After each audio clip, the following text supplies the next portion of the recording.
देवियां बनी नौकरानी।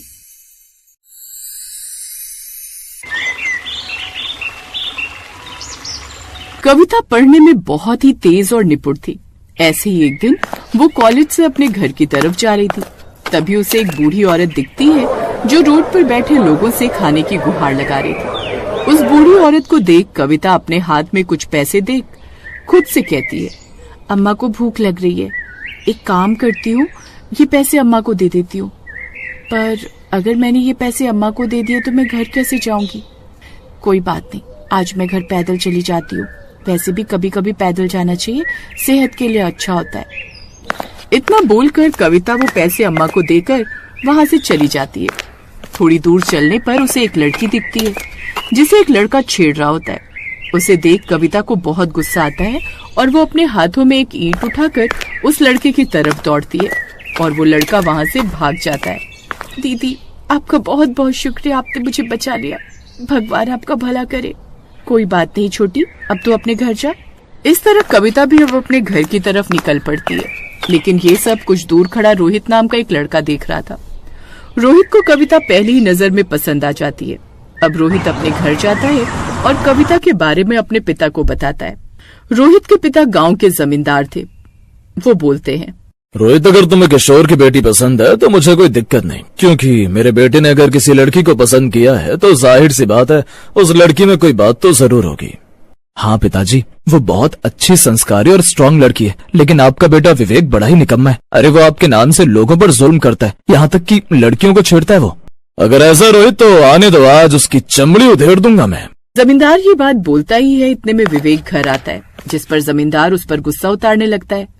तभी जमींदार की पत्नी सुशीला आती है और अपने बेटे को बचाते हुए कहती है, वो क्या बिगाड़ दिया तुम्हारा इसने? माँ की बात सुनकर रोहित अब उसे सब कुछ बताता है, जिस पर सुशीला ने कहा, बेटा तुझे नहीं पता, कमी लड़कियों के अंदर होती है। वो लड़कों को रिझाती हैं और उसके बाद जब लड़के उनके पास आते हैं तो उन पर इल्जाम ठोक देती हैं ताकि वो पैसे ऐंठ सके। एक औरत होकर आप ऐसी सोच रखती है माँ? छी, मुझे तो आपको अपनी माँ कहते हुए शर्म आ रही है। इतना बोलकर रोहित वहाँ से चला जाता है तो वहीं कविता घर आने के बाद भी अपनी पूजा में लग जाती है।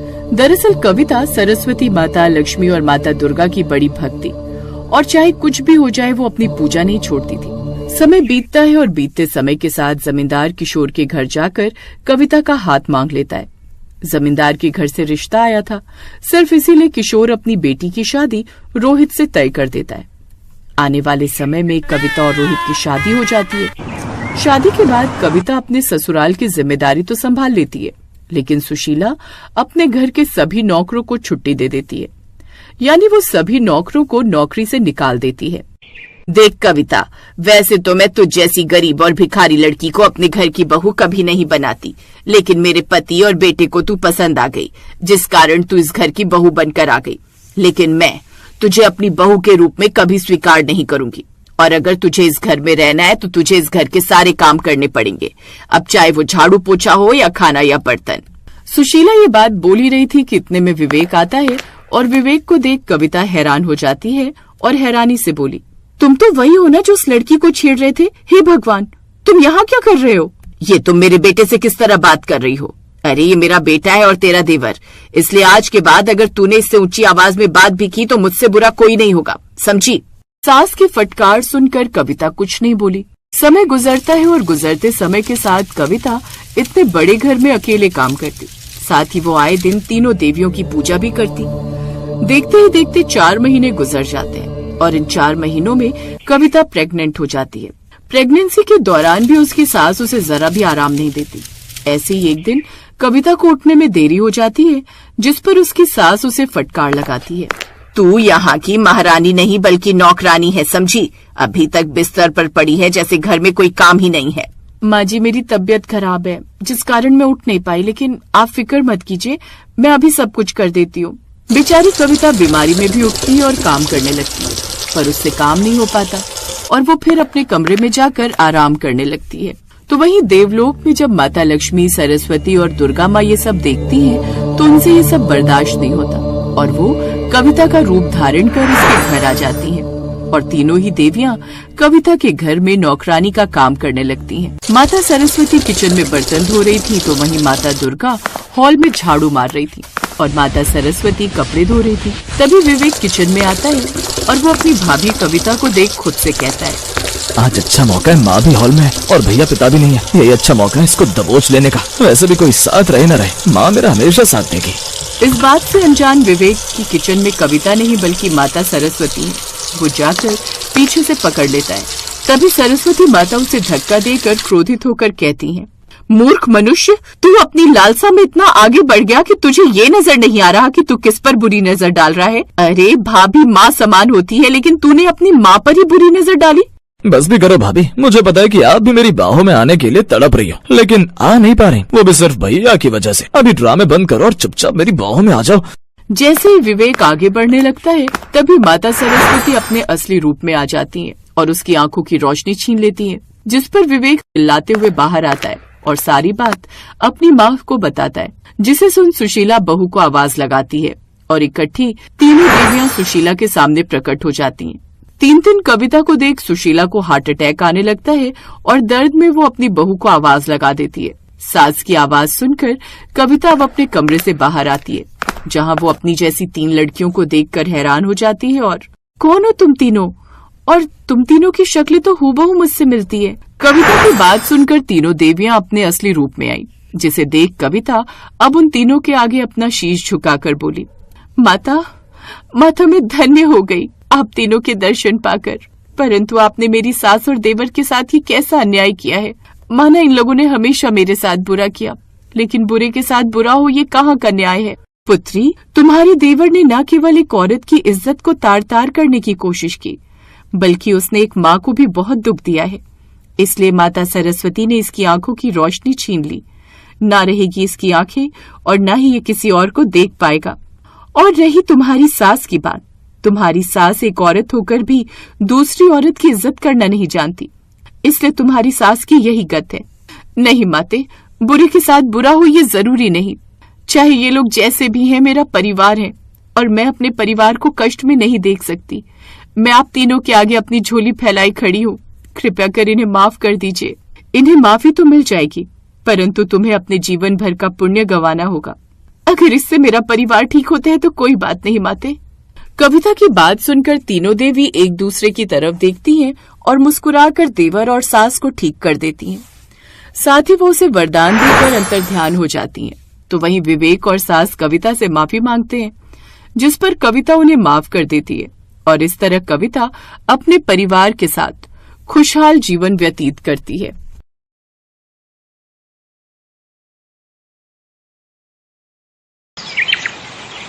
कजरी एक काले रंग की लड़की थी जिसकी शादी सुरेश नाम के लड़के से कुछ दिन पहले ही हुई थी। एक शाम कजरी खाना बनाकर सबको परोसती है। खाना मुंह में डालते ही उसकी सास कुंती उससे कहती है, क्यों रे काली बहू, अपनी माँ से कुछ सीख कर नहीं आई क्या, जो रोटी के साथ सब्जी की जगह नमक ही परोस दिया। माँ जी, घर में बनाने के लिए कुछ भी साग सब्जी नहीं है। आलू बचे थे वो मैंने सुबह ही बना दिए थे। कैसे करम फूटे हैं हमारे। जब से इस काली बैंगन ने हमारे घर पर कदम रखे हैं तब से बरकत ही नहीं हो रही इस घर में, और अब तो ऐसे दिन आ गए हैं कि नमक के साथ हमें रोटी खानी पड़ रही है। कजरी के प्रति कुंती की इस कड़वाहट का कारण उसका काला रंग था।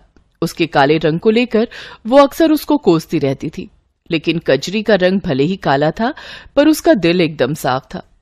वो दुर्गा माँ के प्रति बड़ी आस्था रखती थी। कजरी का पति सुरेश दिहाड़ी मजदूरी करके अपना घर चलाता था, लेकिन पिछले कुछ दिनों से उसकी तबीयत कुछ ठीक नहीं थी, जिस वजह से वो काम पर नहीं जा पा रहा था। डॉक्टर साहब, आखिर क्या हुआ है मेरे बेटे को? गर्मी में लू लगने के कारण इन्हें उल्टी, दस्त और बुखार आ गया है। आप इनके सिर पर ठंडे पानी की पट्टियां रखिए, साथ ही ये दवाई दे दीजिएगा।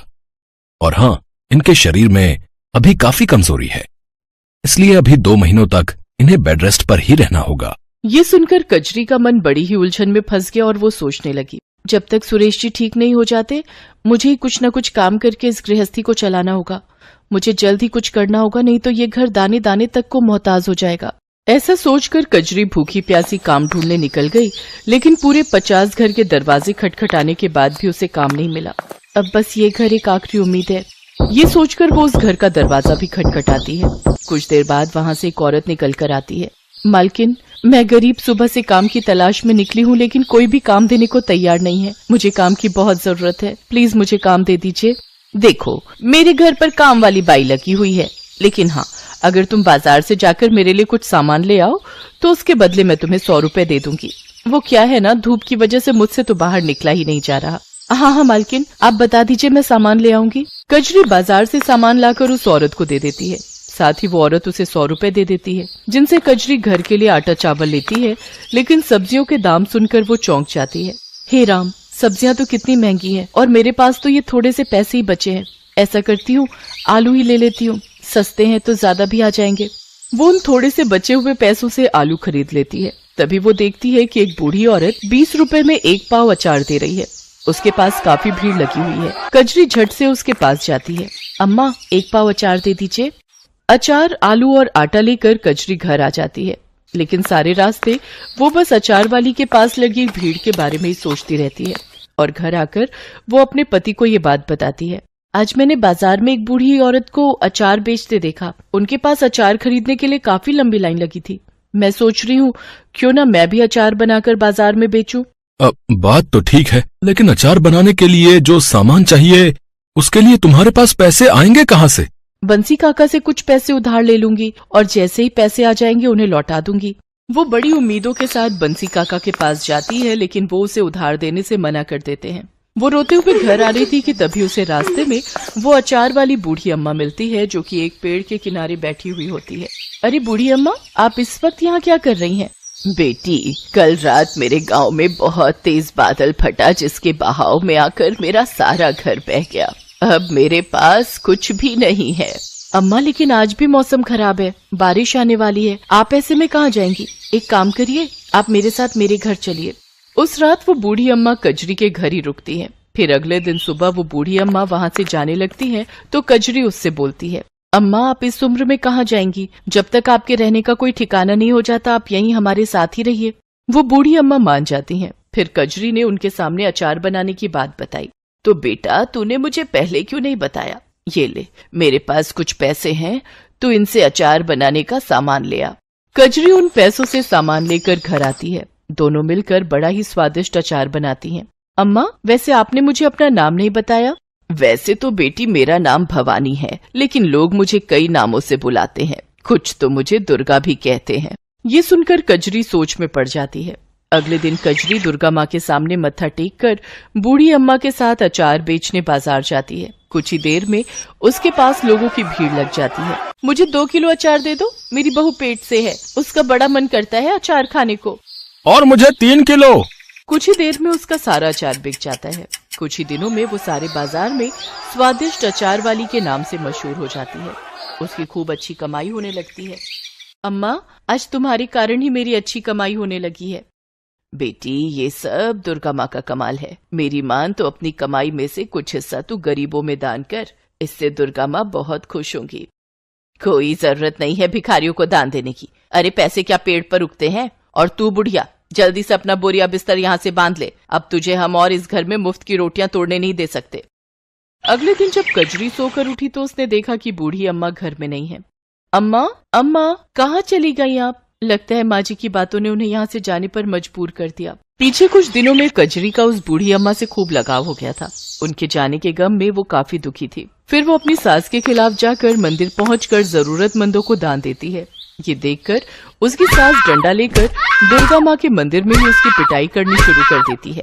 4 पैसे क्या कमाने लग गई? तेरा तो दिमाग ही चढ़ गया है। अपनी सास की बातों को अनसुना करेगी? तेरी इतनी हिम्मत? हे माँ दुर्गा, मुझे बचा लो।